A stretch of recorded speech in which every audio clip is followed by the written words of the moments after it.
After filling the car's fuel tank, a driver drove from P to Q and then to R.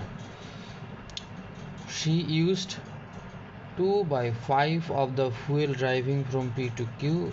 If she used another 7 gallons to drive Q to R and still 1 by 4 of the tank left, how many gallons does the tank hold? তাহলে total কত gallon ওখানে ছিল। ঠিক আছে, আমরা কি বলতে পারি এখানে,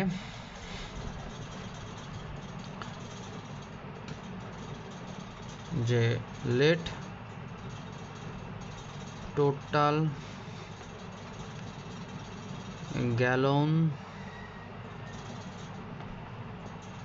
গ্যালনস অফ অয়েল ইকুয়ালস টু আমরা বলতে পারি এক্স। তাহলে সে কি করছে, 2 ভাগের 3 ভাগ গেছে হচ্ছে পি টু কিউতে। সো আমরা বলতে পারি 2 ভাগের 3 ভাগ সে কোথায় গেছে, পি টু কিউতে। এত মানে এই গ্যালনের এক্স পরিমাণের 2 ভাগের 5 ভাগ সে খরচ করলো। তারপরে আবার কি করছে, 7 gallons to drive Q to R. 7 gallon কোথায় খরচ করলো, কিউ টু আর এ যাওয়ার জন্য। ঠিক আছে, এবং শি হ্যাড এত গ্যালন লেফট, তার আরও 4 ভাগের 1 ভাগ কী রয়েছে, গ্যালন অবশিষ্ট রয়েছে তেল, অয়েল। ওকে, তো এখন এই টোটালটা করলে কত হওয়ার কথা, টোটাল কিন্তু হচ্ছে আমাদের এক্স। ওকে, তো এখন ক্যালকুলেশন করলে কত হয় দেখা যাক। ক্যালকুলেশন করলে কত হয়, ক্যালকুলেশন 4 5 20, 4 দ্বিগুণে 8, 8x প্লাস হচ্ছে আমাদের এখানে আমাদের কত হচ্ছে 8x প্লাস 7 দ্বিগুণে 14, 140 প্লাস হচ্ছে আমাদের 5x is equal to x. তাহলে এটা ক্যালকুলেশন করলে কি হবে, এটা হচ্ছে আমাদের 8 5 13, 13x plus 140 is equal to, side change হয়ে গেলে 20x হয়ে যাবে।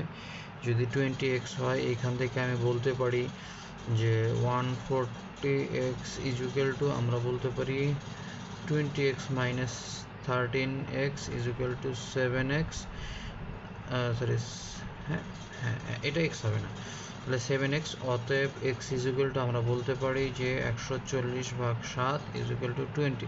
তার মানে অ্যান্সারটা হচ্ছে আমাদের 20 গ্যালন। ঠিক আছে,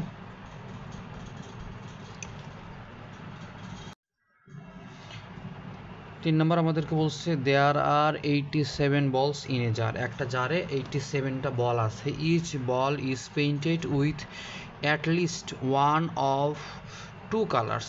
এখানে যে বলগুলো আছে, ইচ বল ইজ পেইন্টেড, প্রত্যেকটি বল কালার করা আছে, at least one of 2 colours, 2টা কালার যে কোনো একটা করা আছে, red or green. It is observe that, এটা অবজার্ভ করা হয়েছে যে 7 of 2 of the balls that have red color also have green color। বলছে যে আমাদের কাছে যতগুলো বল লাল কালারের আছে তার মধ্যে 7 ভাগের 2 ভাগ আছে কি, মানে সবুজ কালার, মানে একটা বলে 2টা কালার, এক পাশে লাল কালার আর এক পাশে গ্রিন কালার বলা আছে। while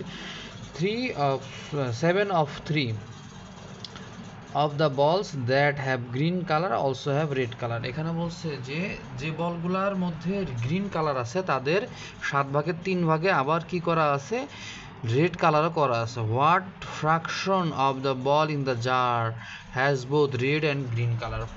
এখানে যে বলগুলো আছে এই বলগুলোর মধ্যে কি পরিমাণ কি আছে, আমাদের বলছে যে গ্রিন এবং রেড কালার আছে। ঠিক আছে, গ্রিন এবং রেড কালার আছে। এবার আমরা করি, হ্যাঁ।